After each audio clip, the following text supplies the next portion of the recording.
Hello friends, मैं सुधीर स्वागत करता हूं आप सभी का आपके अपने चैनल स्कोर मैक्स पे। और आज हम डिस्कस करने वाले हैं आपकी IBO 1 के ब्लॉक 2 के इंपॉर्टेंट क्वेश्चंस। तो आपका जो ब्लॉक 2 है वो है ग्लोबलाइजेशन, प्रोसेस एंड फोर्सेस। तो इसके जो इंपॉर्टेंट क्वेश्चंस बनते हैं, सबसे पहला क्वेश्चन यही बनता है कि globalization and forces and also explain the effects of globalization on the world. Globalization क्या है, ग्लोबलाइजेशन क्यों आया, कौन कौन सी फोर्सेस थी जिनकी वजह से हर कंट्री को अपनी इकोनॉमी को ग्लोबलाइज करना पड़ा, और इसका क्या इफेक्ट देखा गया ओवरऑल वर्ल्ड के ऊपर। नेक्स्ट आपका मर्जर एंड एक्विजिशन, इन दोनों में क्या कॉन्सेप्ट है, क्या इनका मतलब होता है। नेक्स्ट आपका ग्लोबलाइजेशन, अगर हम ग्लोबलाइजेशन की बात करें तो एक तरह से नया कॉन्सेप्ट है। इसके अंदर हम अपनी लोकल इकोनॉमी कह सकते हैं, लोकल के साथ हम ग्लोबल वर्ड को ऐड करते हैं। अगर हम ग्लोबलाइजेशन की स्पेलिंग देखते हैं तो मतलब ग्लोकल, मतलब यहाँ पर ग्लो तो लिया गया है ग्लोबल से, और ये CAL हम बात करेंगे तो ये लिया जाता है लोकल से, लोकल से लिया गया है। मतलब यहाँ पर हम ग्लोबल, हमारा जो कहते हैं पर्सपेक्टिव होता है उसमें हम इंक्लूड कर देते हैं, ऐड कर देते हैं अपने लोकल पर्सपेक्टिव को। मतलब इन दोनों चीज़ों को ऐड कर जब हम चलते हैं मार्केट के अंदर, किसी मार्केट में एंटर कर देते हैं, इन दोनों सिनेरियो को ऐड कर इन दोनों सिनेरियो को यूज़ कर तो हमारा ग्लोबलाइजेशन कहलाता है। नेक्स्ट आपका government steps to invite FDI in India, कि गवर्नमेंट के कौन कौन से स्टेप्स हैं जो कि हमारी गवर्नमेंट ने लिया है अपनी कंट्री के अंदर FDI को बढ़ाने के लिए। ये 2018 में शायद या 19 में 20 मार्क्स का क्वेश्चन आया था। तो सिंपल क्वेश्चन है ये वाला, अगर ये आपके एग्जाम में आता है तो इसमें आप अपनी तरफ से भी काफ़ी स्टेप्स लिख सकते हो कि हमारी गवर्नमेंट के कौन से इनिशिएटिव है FDI को बढ़ाने के लिए। नेक्स्ट है आपका FDI versus portfolio investment. FDI क्या होता है, लॉन्ग टर्म के लिए हम इन्वेस्टमेंट करते हैं किसी दूसरी कंट्री के अंदर, वहाँ पर असेट्स परचेज करते हैं, मशीनरी परचेज करते हैं, कंपनी स्टैब्लिश करते हैं। और पोर्टफोलियो के अंदर हम कह सकते हैं शॉर्ट टर्म के लिए बात करते हैं, हम किसी कंपनी के शेयर खरीद लिए, डिबेंचर्स खरीद लिए, इस तरह की इन्वेस्टमेंट। अब एडवांटेज और डिसएडवांटेज हम FDI की इसकी कह सकते हैं, जो हमारा प्रीवियस पेपर था अभी तक आपका, उसमें भी हम देख चुके थे कि FDI के क्या एडवांटेज होते हैं, क्या डिसएडवांटेज होते हैं। नेक्स्ट के अंदर क्वेश्चन आता है TNC's features why firm becomes transnational. तो जैसा आपका हमने प्रीवियस आपके पेपर में आपने पढ़ा भी था कि MNCs के क्या फीचर होते हैं, और वो कोई भी एक डोमेस्टिक फर्म मल्टीनेशनल क्यों बनती है, तो वही आपका सेम कॉन्सेप्ट ये है, ट्रांसनेशनल कॉरपोरेशन। मतलब कोई भी TNCs के जो आपके MNCs के फीचर्स थे वही आपके TNCs के सेम फीचर है, सेम प्रोसेस है इसके फर्म्स के बनने का, ट्रांसनेशनल। इसके अंदर 3 नए पॉइंट आ जाते हैं, subsidiary versus associate versus branches, इन तीनों में डिफरेंस क्या है, क्या होती है। नेक्स्ट है methods of technology transfer, equity versus non equity method. मतलब हम जब टेक्नोलॉजी को ट्रांसफर करते हैं किसी दूसरी कंट्री में, यहाँ पर टेक्नोलॉजी से मतलब ये नहीं है हमारा कि सिर्फ हम मशीनरी, कंप्यूटर या इस तरह के पार्ट्स का बात कर रहे हैं। टेक्नोलॉजी हम यहाँ पर बात करते हैं किसी भी मेथड का, जिससे हम कोई चीज़ प्रोडक्शन कर रहे हैं, तो उस चीज़ को हम किस तरह प्रोडक्शन कर रहे हैं, उसका तरीका हमारे पास क्या है, उस चीज़ को भी हम यहाँ पर टेक्नोलॉजी कहते हैं। मतलब a way of designing any product is known as technology. Next आपका advantage and disadvantage of franchisee. अब आपका ये नॉन इक्विटी के अंदर आ जाता है मेथड फ्रेंचाइजी, जो हम टेक्नोलॉजी ट्रांसफर के लिए यूज़ करते हैं। तो इसके क्या एडवांटेजेस हैं, क्या डिसएडवांटेजेस हैं, तो इन क्वेश्चन के बारे में थोड़ा बहुत देखते हैं शॉर्ट में। तो सबसे पहले globalization can be simply defined as the expansion of the economic activities across political boundaries of nation. तो जब हम अपनी कह सकते हैं हमारी जो इकोनॉमिक एक्टिविटीज़ होती हैं उनको अपनी कंट्री के पॉलिटिकल बाउंड्री से बाहर जाकर करते हैं। मतलब हम ट्रेड कर रहे थे अभी तक अपनी कंट्री में कर रहे थे, अब हम ओवरऑल वर्ल्ड के साथ ट्रेड करते हैं। हम पहले कहीं ट्रैवल करते थे, घूमने फिरने जाते थे, तो हम अपनी कंट्री को छोड़कर सिर्फ अपनी कंट्री में घूमा करते, लेकिन अब हम ओवरऑल वर्ल्ड घूम सकते हैं। हमारा ट्रेड है, हमारी सर्विसेज है, हमारा इन्वेस्टमेंट है। तो अब सब कुछ क्या हो चुका है कि हम ओवरऑल वर्ल्ड को एक ग्लोबल मार्केट की तरह यूज करते हैं, ग्लोबल विलेज की तरह ट्रीट करते हैं। तो वही कहता है आपका ग्लोबलाइजेशन, मतलब ओवरऑल वर्ल्ड को एक सेम कह सकते हैं सेम ग्लोबल वर्ल्ड की तरह इंटीग्रेट करना, उनको आपस में कंबाइन करना। कौन कौन से फोर्सेस थे जिनकी वजह से आपका ग्लोबलाइजेशन हुआ। सबसे पहला इंटरनेशनल ट्रेड। तो इंटरनेशनल ट्रेड एक नीड थी हमारी, क्योंकि हर कंट्री अपने आप में डेवलप होना चाहती थी, हर कंट्री हर प्रोडक्ट में एफिशिएंट नहीं थी, वो कुछ ना किसी ना किसी प्रोडक्ट के लिए दूसरी कंट्री के ऊपर, दूसरी कंट्री के प्रोड्यूसर्स के ऊपर डिपेंड थी। तो उस चीज़ के लिए भी हमें ग्लोबलाइज होना पड़ा, क्योंकि जब तक हम ग्लोबलाइज नहीं होते तब तक हम इंटरनेशनल ट्रेड को नहीं कर सकते थे एफिशिएंट वे में। नेक्स्ट आपका इंटरनेशनल कैपिटल फ्लो, मतलब FDI। अब FDI कैसे आएगी, जब हम अपनी इकोनॉमी को ग्लोबलाइज करेंगे, अपनी कंट्री को ओपन करेंगे, ओवरऑल वर्ल्ड को इंटीग्रेट करेंगे एक दूसरे के साथ, उसी कंडीशन में होगा कि हमारी जो इन्वेस्टमेंट होती है या दूसरी कंट्री के अंदर जो इनफ्लो या आउटफ्लो होता है करेंसी का, हो पाएगा। तो वो भी ग्लोबलाइजेशन के बाद ही पॉसिबल हुआ। और नेक्स्ट आपका इसका जो लास्ट पॉइंट था फोर्सेस में टेक्नोलॉजी। टेक्नोलॉजी को ट्रांसफर करने के लिए हो सकता है किसी डेवलप कंट्री ने कोई ऐसी टेक्नोलॉजी डेवलप कर ली हो जो कि ओवरऑल वर्ल्ड के लिए बेटर हो, लेकिन अभी ओवरऑल वर्ल्ड में किसी ने उसको डेवलप ना कर पाया हो, तो वो हमें टेक्नोलॉजी कैसे मिलेगी? जब हमारी जो कह सकते हैं ओवरऑल वर्ल्ड ग्लोबलाइज होएगा तभी हमें वो टेक्नोलॉजी मिल पाएगी। तो ये कुछ 3 फोर्सेस है जिनकी वजह से ग्लोबलाइजेशन हुआ। तो पहला था आपका इंटरनेशनल ट्रेड, दूसरा था इंटरनेशनल कैपिटल फ्लो, तीसरी थी टेक्नोलॉजी। अब इफेक्ट ऑन वर्ल्ड, अब आपके ग्लोबलाइजेशन के बाद क्या इफेक्ट देखा गया ओवरऑल वर्ल्ड के ऊपर? तो सबसे पहला जो इफेक्ट था इंटीग्रेशन ऑफ वर्ल्ड मार्केट। अब आपकी जो वर्ल्ड की मार्केट थी वो इंटीग्रेट हो चुकी थी, मतलब ओवरऑल वर्ल्ड एक सिंगल मार्केट की जगह सिंगल मार्केट की तरह वर्क करने लगा था। नेक्स्ट आपका volume of world trade increases. आपका जो वर्ल्ड ट्रेड था, मतलब जब आपकी मार्केट कह सकते हैं इंटीग्रेट हो गई, तो वहां पर आपका जो ट्रेड था उसका वॉल्यूम था वो भी इंक्रीज हो गया। Next free flow of goods services and capital as a result और lesser barriers on the international trade. अब आप जब आपका ग्लोबलाइज हुई हमारी इकोनॉमी, तो उसके अंदर हमारे जो गुड्स और सर्विसेज का जो फ्लो था वो भी इजी हो गया, फ्री फ्लो हो गया गुड्स और सर्विसेज का। और जो बैरियर्स पहले लग रखे थे, कंट्रीज ने अपने अपने लगा रखे थे, उन बैरियर्स को भी ग्लोबलाइजेशन की वजह से हटाना पड़ा। नेक्स्ट है आपका इंक्रीज कंपटीशन। जो आप कह सकते हैं ग्लोबलाइज हुआ, दूसरी कंट्री के साथ हमारा ट्रेड बढ़ा, हमारी ओवरऑल वर्ल्ड ट्रेड इंक्रीज हुआ, तो वहां पर जो कंपटीशन था प्रोडक्ट का वो भी इंक्रीज होने लगा। और जो प्रोडक्ट का कंपटीशन इंक्रीज होगा तो कंज्यूमर्स को वहां पर बेटर क्वालिटी मिलेगी कम प्राइसेस में। मोर चॉइसेस विद लेस कॉस्ट, यही पॉइंट अभी ऊपर बताया था कि अब कंज्यूमर्स के पास चॉइसेस बहुत ज्यादा थी और कम कॉस्ट पर, क्योंकि जब एक ही अगर कोई मार्केट में सेल कर रहा है किसी प्रोडक्ट को, तो अपनी मनमाने प्रोडक्ट को अपनी मनचाही कीमत पर सेल करेगा। लेकिन अभी उसके सामने अगर कॉम्पिटिटर्स आ गए तो अपने प्राइस को भी कम करेगा और अपने प्रोडक्ट की क्वालिटी को भी इंप्रूव करेगा।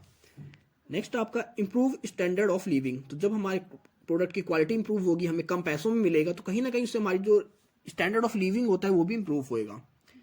एफडीआई भी इसके बाद कह सकते हैं बहुत इजी हो गया था किसी दूसरी कंट्री के अंदर इन्वेस्टमेंट करना, आपका फॉरेन इन्वेस्टमेंट ग्लोबलाइजेशन के बाद। नेक्स्ट है आपका expansion of science and technology. अब किसी कंट्री ने अगर कोई टेक्नोलॉजी डेवलप करी, कोई उसने साइंस का एक्सपेरिमेंट किया जो कि हमारी कह सकते हैं सोसाइटी के लिए बेनिफिशियल था, तो अब वो किसी एक सिटी तक, किसी एक कंट्री तक लिमिटेड नहीं रह गया था, उसको शेयर किया जा रहा था।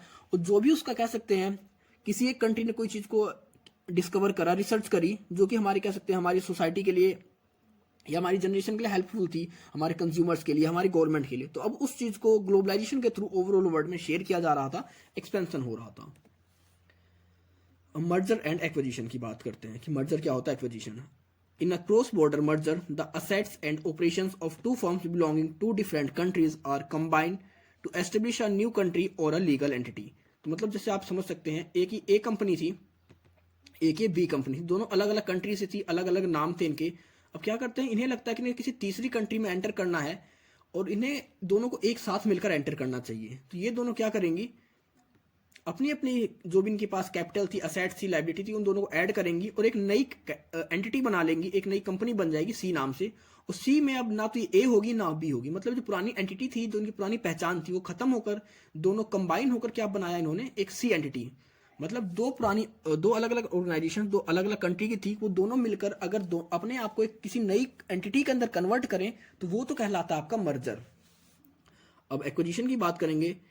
इन a cross border acquisition the control of assets and operation is transfer from local to a foreign company with the former join the latter. अब इसमें अब हम बात करेंगे एक्विजिशन के बारे में। जैसे यहाँ पर एक सब्सिडरी है, एक कंट्री की एक कंपनी है, दूसरी कंट्री की बी कंपनी है। अब क्या करती है, ए कंट्री की जो कंपनी है बी कंट्री के सारे असेट्स को, मैनेजमेंट को खरीद लेगी। तो क्या होगा, जो बी का नाम था अब वो बन जाएगा, या तो ये कहलाएगी ए एफिलिएट्स या फिर ये कहलाएगी ए की सब्सिडरी। मतलब इसका जो एंटिटी थी बी नाम से, वो एंटिटी खत्म हो जाएगी। अब इसके असेट्स के ऊपर, लाइबिलिटीज के ऊपर ओवरऑल कंट्रोल किसका हो जाएगा, ए का। तो मतलब जब हमारी कोई कंपनी दूसरी कंपनी के ऊपर अपना कह सकते पूरा ओनरशिप ले ले, उसको परचेज कर ले, उसके असेट्स को ले ले, उसके ऑपरेशन अपने कंट्रोल में ले ले, तो वो कहलाता है एक्विजिशन। मतलब वो किसी दूसरी कंपनी को परचेज कर लेते हैं। यहाँ पर अगर हम शॉर्ट में बात करें, अब आपका एक टर्म आई थी इसी के अंदर, इंपॉर्टेंट क्वेश्चन के अंदर, ग्लोबलाइजेशन। ग्लोबलाइजेशन क्या होता है? तो ग्लोबलाइजेशन की बात करें, it is a combination of the word globalization and localization. ये दो वर्ड से मिलकर बना है, ग्लोबलाइजेशन और localization. The term is used to describe a product or service that is developed and distributed globally but is also adjusted to the accommodate the user or consumer of the local market. Global से बात करें मतलब इसके अंदर वो होता है कि वो प्रोडक्ट डेवलप तो ग्लोबली हुआ है, मतलब ओवरऑल वर्ल्ड ग्लोबल लेवल पर उसका प्रोडक्शन है, उसका डिस्ट्रीब्यूशन है, लेकिन वो किस तरह एडजस्टमेंट करता है अपने प्रोडक्ट की क्वालिटी के हिसाब से, वो लोकल मार्केट के हिसाब से। यहाँ पर हम मैकडी का एग्जांपल ले सकते हैं कि मैकडी, अगर हम मैकडी के बर्गर की बात करें तो एक तरह से ग्लोबल प्रोडक्ट है वो, लेकिन जब आप बात करोगे बर्गर किस तरह होते हैं मैकडी के, तो जिस भी कंट्री में जाता है वहाँ के लोकल टेस्ट के हिसाब से अपने बर्गर की जो फीलिंग होती है वो करता है। अब हमारी इंडिया के अंदर आया है तो इंडिया के अंदर क्या यूज़ करता है, वो आपकी वेजिटेबल्स को यूज़ करता है। अगर हम बात करें कुछ ऐसी कंट्रीज है जहाँ पर बीफ का यूज़ किया जाता है, तो जहाँ पर बीफ की डिमांड है, जहाँ बीफ यूज़ किया जाता है लोकल मार्केट में जिस कंट्री की, तो वहाँ पर वो बीफ का यूज़ करता है। तो मतलब ये ग्लोबल प्रोडक्ट होकर लेकिन किसी भी कंट्री में जब एंटर करते हैं तो वहाँ के लोकल टेस्ट के थ्रू ही अपने प्रोडक्ट को चेंज करते हैं, उनका यूज़ करते हैं उनको एकोमोडेटेड करने के लिए। तो ये होता है लोकलाइजेशन सॉरी। तो मतलब जो प्रोडक्ट ग्लोबल है लेकिन वो लोकल की नीड डिमांड को देखकर, वहाँ के इन्वायरमेंट को देखकर अपने प्रोडक्ट को वहाँ के लोकल के हिसाब से कन्वर्ट कर देते हैं, तो वो कहलाते हैं आपके लोकलाइजेशन। फॉरेन डायरेक्ट इन्वेस्टमेंट और पोर्टफोलियो इन्वेस्टमेंट, इसमें डिफरेंस भी आता है, क्या बेटर है क्या नहीं है, क्या क्या पार्ट आते हैं। तो अगर हम फॉरेन डायरेक्ट इन्वेस्टमेंट की बात करें, foreign direct investment occurs when investors based on one country acquires in assets in another country with the interest to manage the assets. जैसे हम कह सकते हैं प्रीवियस पेपर में भी हमने पढ़ा था कि जब किसी कंट्री का इन्वेस्टर किसी दूसरी कंट्री के अंदर जाकर इन्वेस्ट करता है for the purpose of earning, उसका मेन किस तरह इन्वेस्ट करना होता है कि दूसरी कंट्री के अंदर जाकर असेट्स को परचेज कर ले, असेट्स को एक्वायर कर ले, चाहे किसी कंपनी की जा सकते हैं ओनरशिप परचेज कर ले, वो किसी कंपनी के अंदर कह सकते हैं असेट्स को परचेज कर ले, किसी दूसरी कंट्री के अंदर जाकर कोई नई कंपनी स्टैब्लिश करे, उसका मेन मोटिव क्या हो कि उन वहाँ के असेट्स को, वहाँ के मैनेजमेंट को खुद ही मैनेज करे, तो वो कहलाता है आपका फॉरेन डायरेक्ट इन्वेस्टमेंट। मतलब दूसरी कंट्री के अंदर हम जाकर अपनी कंपनी स्टैब्लिश करते हैं, किसी कंपनी के अंदर पार्टनरशिप परचेज कर लेते हैं, वहाँ पर मशीन्स लगाते हैं, टेक्नोलॉजी ट्रांसफर करते हैं, ये सब कुछ। और इसका जो कह सकते हैं इसका जो पर्सपेक्टिव होता है, लॉन्ग टर्म पर्सपेक्टिव होता है हमारे फॉरेन डायरेक्ट इन्वेस्टमेंट का। ये नहीं कि हम सिर्फ एक साल के लिए किसी कंट्री के अंदर एफडीआई करते हैं, जब हम देख रहे हैं कि हमें लॉन्ग टर्म में प्रॉफिट चाहिए तो वहाँ पर हम एफडीआई का यूज़ करते हैं। The company investing in the host country also transfer assets such as technology and management and managerial skill। तो जो भी कंट्री किसी कंट्री में जा कह सकते हैं इन्वेस्टमेंट करती है, एफडीआई करती है, वो उस कंट्री के अंदर अपनी कंट्री की टेक्नोलॉजी को भी ट्रांसफर करती है, मैनेजमेंट को भी और मैनेजमेंट स्किल्स को भी। तो ये होता है आपका एफडीआई। अब बात करते हैं पोर्टफोलियो इन्वेस्टमेंट। अब पोर्टफोलियो इन्वेस्टमेंट हमारी कंट्री कह सकते हैं कोई कंपनी है, एक कंपनी, इसने मार्केट के अंदर अपने इक्विटी शेयर्स या प्रीफरेंस शेयर को इशू कर दिया है शेयर होल्डर्स के लिए। कोई दूसरी कंट्री का आता है, वो इन शेयर्स को, इन प्रेफरेंस शेयर को या कह सकते हैं इस इक्विटी शेयर्स को परचेज कर लेता है। तो ये नहीं है कि वो इस जो दूसरी कंट्री बी कंट्री का इन्वेस्टर था उसने इनको परचेज किया लॉन्ग टर्म पर्सपेक्टिव के लिए। शेयर्स नॉर्मली हम क्यों परचेज करते हैं कि हमने आज शेयर्स परचेज करे, बॉन्ड्स परचेज करे, कल को हम या कह सकते हैं 10 दिन बाद, 1 साल बाद इनको हम सेल कर देते हैं। तो इनका जो हमारा मोटिव होता है वो शॉर्ट टर्म मोटिव होता है प्रॉफिट अर्निंग का, और इसमें हम किसी दूसरी कंट्री के शेयर्स कह सकते हैं, बॉन्ड्स कह सकते हैं, इन सभी को परचेज करते हैं for the purpose of profit earning. और नॉर्मली ये शॉर्ट टर्म प्रॉफिट कंसिडरेशन को आपका कह सकते हैं मोटिवेट करता है। तो ये होता है आपका पोर्टफोलियो। नेक्स्ट है several initiative have been taken to enhance the flow of FDI in the country. तो कौन कौन से हम कह सकते हैं जो इनिशिएटिव हमारी गवर्नमेंट ने लिए हैं हमारी कंट्री के अंदर एफडीआई के फ्लो को बढ़ाने के लिए। सबसे पहला इनिशिएटिव, ये इंपॉर्टेंट क्वेश्चन है, मैं बता रहा हूँ 2019 के अंदर ये 20 मार्क्स का क्वेश्चन आया था, तो इसके अंदर आप अपनी तरफ से कुछ पॉइंट खुद भी ऐड कर सकते हैं। जैसे हम बात कर रहे हैं कि अभी गवर्नमेंट बात कर रही है एलआईसी को मतलब आईपीओ बनाने की बात करी, इनिशियल पब्लिक ऑफर उसको ऑफर करेगी, मतलब शेयर मार्केट के अंदर जो पार्टनरशिप है उसको सेल करेगी, फॉरेन इन्वेस्टर्स को इन्वाइट किया जा रहा है। तो वो एक तरह से क्या है, एक तरह से इनिशिएटिव ही है कि हमारी कंट्री में एफडीआई आए। सबसे पहले इसके अंदर आता है ऑटोमेटिक रूट टू एफडीआई। अब एफडीआई को आने के लिए हमारी कंट्री में किसी कह सकते हैं जो प्रोसेस हुआ करता है उस प्रोसेस को छोटा कर दिया गया है, इजी बना दिया गया है। नेक्स्ट है ending in government monopoly in insurance sector. Insurance sector आप देख ही रहे हैं, एलआईसी की बात चल रही है, तो वही कि अब इंश्योरेंस सेक्टर के अंदर भी अगर कोई दूसरी कंट्री की गवर्नमेंट है और दूसरी कंट्री के इन्वेस्टर्स हमारी कंट्री में अगर इन्वेस्टमेंट करना चाहते हैं इंश्योरेंस सेक्टर में, तो उन्हें इन्वाइट किया जा रहा है। नेक्स्ट है opening up the banking sector. आपके बैंकिंग सेक्टर भी ओपन करे जा रहे हैं दूसरी कंट्री के इन्वेस्टर्स के लिए। जैसे आपका बैंक है HSBC, ये अमेरिकन बैंक है, ये भी इस इनिशिएटिव के थ्रू ही हमारी इंडिया के अंदर आया है। बैंक दूसरी कंट्री का, लेकिन हमारी कंट्री में आकर अपने ऑपरेशंस कर रहा है, अपना ट्रांजेक्शन्स कर रहा है, अपना काम कर रहा है। तो कहीं ना कहीं जब हमारी कंट्री में आया तो हमारी कंट्री कह सकते हैं कुछ को एम्प्लॉयमेंट मिला है, हमारी गवर्नमेंट को भी कुछ ना कुछ रिवेन्यू हो रहा है। नेक्स्ट है आपका protection of trademark and patent of foreign companies by legislature. अब कोई दूसरी कंट्री कंपनी आपकी कंट्री में तभी आएगी जब आप उसको सिक्योरिटी प्रोवाइड करो, मतलब प्रोटेक्शन दो उसके ट्रेडमार्क से रिगार्डिंग, उसके पेटेंट के रिगार्डिंग। सबसे पहले बात होती है कि अगर कोई भी हमारी ओवरऑल वर्ल्ड की जो टॉप ब्रांड्स हैं वो आपकी कंट्री में क्यों आएंगी, अगर उन्हें ऐसा लगता है कि आपकी कंट्री में आएंगी और उनके प्रोडक्ट को कोई कॉपी बनाकर सेल करेगा या उनके उनके जो ट्रेडमार्क है उसका प्रोटेक्शन नहीं रहेगा और आपकी गवर्नमेंट उनका सपोर्ट नहीं करेगी, तो कभी भी नहीं आएंगे। तो हमारी गवर्नमेंट उन सभी को प्रोटेक्शन दे रही है उनके ट्रेडमार्क के साथ, उनके पेटेंट के साथ, कि वो आप हमारी कंट्री में आओ और अपना बिजनेस करो। नेक्स्ट है आपका conclusion of double taxation policies. अब डबल टैक्सेशन पॉलिसीज क्या होती है, कोई इन्वेस्टर आया एफडीआई हमारी कंट्री में उसने करी, अब हमारी गवर्नमेंट को भी टैक्स दे, दूसरी गवर्नमेंट को भी टैक्स दे। तो ये अगर ऐसी पॉलिसीज होगी तो जो इन्वेस्टर होगा वो हमारी कंट्री में आएगा, क्योंकि उसे पता है कि वो इतनी अर्निंग नहीं करेगा जितना कि वो टैक्स पे करेगा। तो हमारी कंट्री ने या उस कंट्री गवर्नमेंट ने मिलकर कुछ जो डबल टैक्सेशन की पॉलिसीज थी इनको खत्म किया और अब उन्हें एक ही सिंगल टैक्स पे करना पड़ता है और वो टैक्स दोनों कंट्री गवर्नमेंट आपस में डिस्ट्रीब्यूट कर लेती हैं अपने एग्रीमेंट के हिसाब से।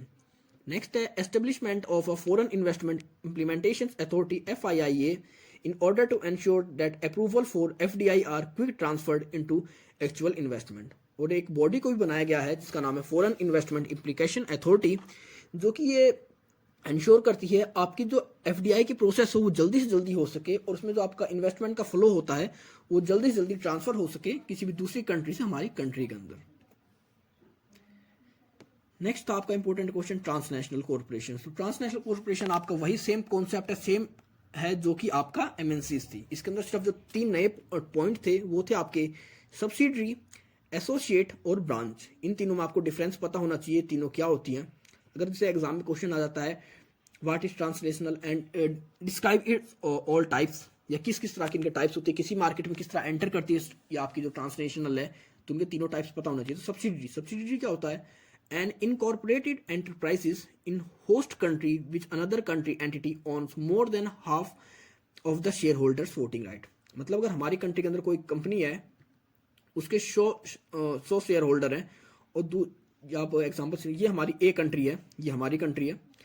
अब दूसरी कंट्री B हमारी कंट्री में आई, उसने हमारी कंट्री के अंदर आकर कोई इन्वेस्टमेंट किया, कोई अपनी कह सकते हैं कोई कंपनी ओपन करी और उस कंपनी के यहाँ पर 100 शेयर हैं, तो 100 शेयर में से क्या होगा 51 शेयर से ज़्यादा कह सकते हैं इसका जो राइट होता है वोटिंग का वो दूसरी कंट्री की कंपनी के पास होगा। तो ये होती है सब्सिडरी, मतलब इसकी जो पेरेंट कंपनी है उसके पास इसके 50% से ज़्यादा राइट होते हैं वोटिंग के। तो मतलब इस कह सकते हैं जो टोटल मैनेजमेंट होता है वो दूसरी कंट्री की उस कंपनी के पास होता है जो कि हमारी कंट्री में उस सब्सिडरीज को कोऑपरेट कर रही है।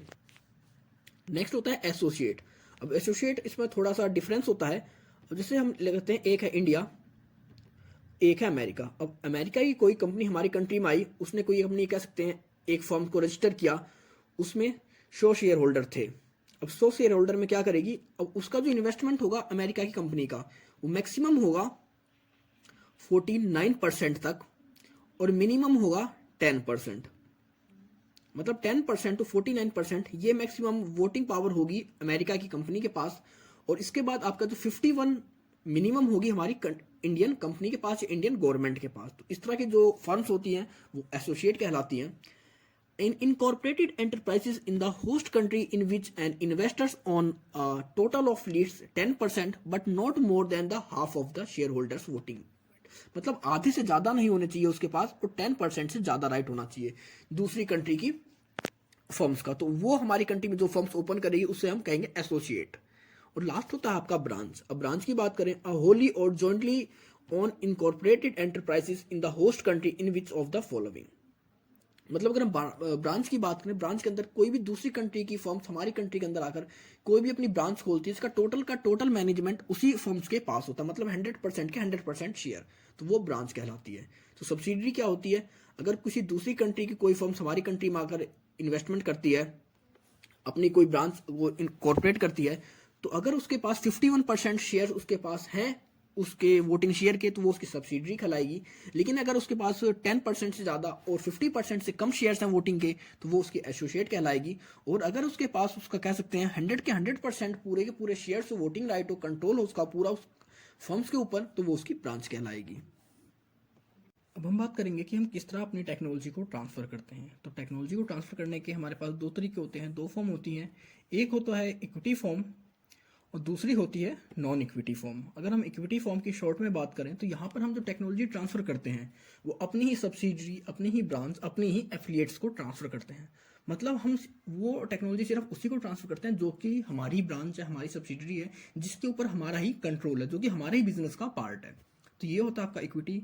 नॉन इक्विटी के अंदर आते हैं आपके, जैसे हम किसी दूसरी कंट्री, किसी ऑर्गेनाइजेशन को, किसी कह सकते हैं बिजनेसमैन को फ्रेंचाइजी दे दे अपने प्रोडक्ट की कि हाँ तुम मेरे प्रोडक्ट को अपनी कंट्री में यूज़ कर सकते हो, इसकी सेल कर सकते हो, लेकिन ना तो तुम इसका नाम बदल सकते हो।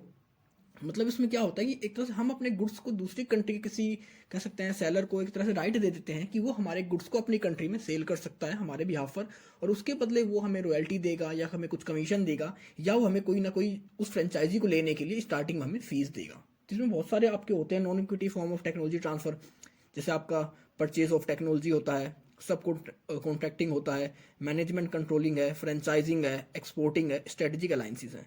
तो इन सभी के बारे में मैंने जो वीडियोस थी इस चैप्टर की, इस यूनिट की जो वीडियो है उसके अंदर मैंने इनके एक एक पॉइंट को एक्सप्लेन कर रखा है कि इसका क्या मतलब है। जैसे आपका सब कॉन्ट्रैक्टिंग है, चाहे आपका फ्रेंचाइजिंग है, चाहे आपका स्ट्रेटेजिक अलायंसेस है। तो इन सभी के बारे में अगर आपको ब्रीफ में देखना है तो आप वीडियो को रेफर कर सकते हो। इसके बाद बात करते हैं कि जो उसमें इंपॉर्टेंट पार्ट आता है फ्रेंचाइजी। मतलब जो हम नॉन इक्विटी ट्रांसफर की बात करते हैं टेक्नोलॉजी के, तो उसके अंदर आपका एक पार्ट आता है नॉन इक्विटी में फ्रेंचाइजी। तो फ्रेंचाइजी होता क्या शॉर्ट में, काफ़ी एग्जाम में कई बार पूछा गया है कि फ्रेंचाइजी क्या होता है, इस एग्रीमेंट के अंदर क्या क्या होते हैं, इसकी क्या एडवांटेजेस हैं, क्या डिसएडवांटेजेस हैं। तो फ्रेंचाइजी होता है under franchising the owner of specific technology permit in firm in another country to use specific knowledge of a franchisee. मतलब इसमें हमारी जो फ्रेंचाइजिंग में क्या होता है, हमारा जो ओनर है टेक्नोलॉजी का, वो दूसरी कंट्री किसी फर्म्स को राइट दे देता है कि वो उसकी स्पेसिफिक टेक्नोलॉजी को, स्पेसिफिक नॉलेज को यूज कर सके अपनी कंट्री में, लेकिन वो ये राइट उसे देगा क्यों। Thus, franchising is a form of licensing in which a parent country grants another company to right the use of its intellectual property. Franchising is a widespread practice in a food industry, hotels, etc. तो इसके बदले कह सकते हैं हम जो उस permission को लेता है वो उसके बदले कुछ ना कुछ फीस देता है, रॉयल्टी देता है उसके ऑनर को। और फ्रेंचाइजी की अगर हम बात करते हैं तो ये आज के टाइम पे हम कह सकते हैं फूड इंडस्ट्री में बहुत ज़्यादा देखी जाती है। जैसे आपका हल्दीराम है, क्या एक तरह की फ्रेंचाइजी, आपकी मैकडी है, आपके डोमिनोज है, सब क्या एक तरह से फ्रेंचाइजी है जिनका कि इनके ओनर तो दूसरी कंट्री के हैं, लेकिन उन्होंने हमारी कंट्री के कह सकते हैं बिजनेसमैन को, ट्रेडर्स को ये राइट दे रखे हैं कि ये उनके बिहाफ पर उस प्रोडक्ट को सेल कर सकते हैं। अब बात आता है फ्रेंचाइजिंग एग्रीमेंट के अंदर क्या क्या होता है। तो इसमें सीधी सी बात होती है, वो एक अमाउंट फिक्स होता है कि किस अमाउंट पर हमारा फ्रेंचाइजर फ्रेंचाइजी को वो उसको यूज करने की परमिशन देगा। नेक्स्ट होता है वो दोनों किस कंडीशन के ऊपर एग्री हुए हैं, वो भी उस आपके जो फ्रेंचाइजिंग एग्रीमेंट होता है उसमें मेंशन होता है। इसका फ्रेंचाइजिंग एग्रीमेंट क्या होता है कि franchiser help to franchise in establishing the manufacturing facilities. अब आप समझ सकते हैं जैसे ए कंट्री है और बी कंट्री है, दोनों अलग अलग कंपनी है अलग अलग कंट्री की। अब ए कंट्री की कंपनी क्या करती है, बी कंट्री से परमिशन लेगी। तो बी कंट्री ने कोई प्रोडक्ट है उसका उसने परमिशन ए कंट्री की कंपनी को दे दिया। तो अब जब ए कंट्री में वो कंपनी स्टैब्लिश करेगा, ए कंट्री का जो बिजनेसमैन है, तो उसको स्टैब्लिश करने के लिए उसकी कह सकते हैं मैन्युफैक्चरिंग फैसिलिटीज में पूरी हेल्प करेगा बी कंट्री का वो ओनर जिसका कि कह सकते हैं जो रियल ओनर है उस प्रोडक्ट का। नेक्स्ट है franchisees allow the franchisee some degree of flexibility. और जो हमारा कह सकते हैं हम जिसको राइट देते हैं उसको यूज करने का, उससे हम कुछ फ्लेक्सिबिलिटी भी देते हैं कि वो अपनी कंट्री की नीड के हिसाब से उसमें थोड़ा बहुत चेंजमेंट कर सके। जैसा कि आप मैकडी में देखते हैं, ये कह सकते हैं आप पिज्जा हट में देखते हैं, उसमें वो अपनी कंट्री के हिसाब से उसमें जो फिलिंग करते हैं अपनी कंट्री के हिसाब से करते हैं जो भी उसके ओनर्स होते हैं। ये नहीं है कि उनका स्पेसिफिक है कि ओवरऑल वर्ड उसमें सेम चीज़ कोई फिल किया जाएगा। इसमें अगर आप एग्जांपल देखते हैं, आपका KFC है, मैकडी है, सबवे है, ये सब आपकी फ्रेंचाइजी के ही एग्जाम्पल हैं। The main advantage of franchising is the fact company gets on already brand. अब इसका सबसे कह सकते हैं जो बेनिफिट क्या होता है, एडवांटेज क्या है कि अगर अब आपको जैसा हो सकता है हमारा एक को कोई बिजनेस स्टार्ट करना था बट इसके पास पैसे थे बट इसके पास मार्केट वैल्यू नहीं थी किसी प्रोडक्ट की, इसने दूसरी कंट्री की किसी ब्रांडेड वैल्यू से या ब्रांडेड प्रोडक्ट के ओनर से बात करी, उससे फ्रेंचाइजी ले ली उसकी कि मैं आपके प्रोडक्ट को अपनी कंट्री में सेल करूंगा। तो अब इससे क्या होगा, एक को हमारे वो बनी बनाई ब्रांड वैल्यू मिल जाएगी जिसका ऑलरेडी ब्रांड डेवलप हो चुका है, मार्केट में उसकी डिमांड है, इसको ऐसे प्रोडक्ट को सेल करने की परमिशन मिल जाएगी। मतलब ये डायरेक्ट इस तरह से बिजनेस में आ सकता है कि जो प्रोडक्ट पहले से ही मार्केट में है, अब इसे डायरेक्ट बस उस चीज़ को बना के रखना है, कंटिन्यू करना उसके अंदर, बस अपना मैनेजमेंट संभालेगा और अपना प्रॉफिट अर्न करेगा। तो इसके अंदर ये कह सकते हैं कि जो हार्ड वर्किंग होता है ना किसी चीज़ को स्टैब्लिश करने का, वो रिस्क नहीं होता। लेकिन अब हम बात करते हैं डिसएडवांटेज की। तो डिसएडवांटेज है हम टोटली तरह से दूसरी कंट्री के ऊपर डिपेंड रहते हैं। मतलब जो हमारा ओनर है उस फ्रेंचाइजी का, उस प्रोडक्ट का, उस गुड्स का, हम टोटल का टोटल उसके ऊपर ही डिपेंड रहते हैं। हमारी टेक्नोलॉजी सारी उसी की होती है, हमारा मैनेजमेंट किस तरह होगा वो भी वही डिसाइड करेगा, यहाँ तक कि हमारे ऑफिस का आउटलुक कैसा होगा वो भी वो मेन ओनर ही डिसाइड करता है। तो इसके अंदर होता है कि हम टोटली तरह से हमारे इक्विपमेंट्स हो, रॉ मटेरियल हो, चाहे हमारे प्रोडक्ट्स हो, हम हर चीज़ के लिए दूसरी कंट्री का उसका रियल ओनर होता है उसके ऊपर ही कह सकते हैं कि डिपेंड होते हैं। तो ये थे आपके ब्लॉक 2 के इंपॉर्टेंट क्वेश्चन। तो यहाँ पर मैंने सिर्फ उनको एक शॉर्ट समराइज, आपको शॉर्ट समरी प्रोवाइड करी है। इनके बारे में आपको सिर्फ एक हिसाब से प्रीव्यू मिल जाएगा कि इन क्वेश्चंस के अंदर क्या क्या आ सकता है, क्या क्या आपको लिखना है। और अगर आपको इन्हीं सभी क्वेश्चंस को डीपली में देखना चाहते हैं तो आपकी जो IBO 1 की प्लेलिस्ट है उसके अंदर चैप्टर्स को एनालाइज कर सकते हैं, देख सकते हैं। तो मिलते हैं गाइस नई वीडियो के साथ, तब तक के लिए take care, good bye friends.